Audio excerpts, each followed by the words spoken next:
মহান মুক্তিযুদ্ধে যদি 100 মানুষের শহীদ হইতো, কিন্তু এটা মুক্তিযুদ্ধই, কারণ এইটা দিয়ে আমরা একটা স্বাধীন জমিন পাইছি। এই জুলাইয়ে কি হয়েছে, কতজন মানুষ মারা গেছে, তার থেকে ইম্পর্টেন্ট হইলো এই জুলাই আমাদেরকে নতুন আজাদি এনে দিচ্ছে, আমাদেরকে কথা বলার সুযোগ করে দিচ্ছে। সুতরাং আমি যেটা বলতে চাই, মহান মুক্তিযুদ্ধের ক্ষেত্রে সরকার এটা চাইলে করতে পারে। প্রত্যেকটা রাজনৈতিক সরকার এসে প্রতি বছর মুক্তিযোদ্ধা বাড়াইছে।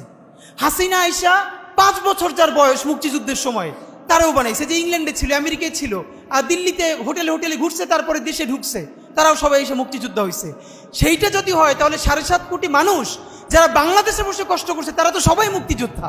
If only 100 people had been martyred in the Great Liberation War, but it wasn't a liberation war, because through this we gained an independent land. What happened in July? How many people died? What's more important than that is that July gave us a new freedom. It gave us the opportunity to speak. So what I want to say is, even in the case of the Great Liberation War, the government can do this if it wants.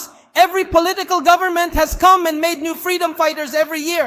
Hasina, Aisha, people who were 5 years old during the Liberation War, they were made freedom fighters too. Those who were in England, in America, or wandering from hotel to hotel in Delhi and then entered the country, they all became freedom fighters as well. If that's the case, then the 75 million people who stayed in Bangladesh and suffered, aren't they all freedom fighters too?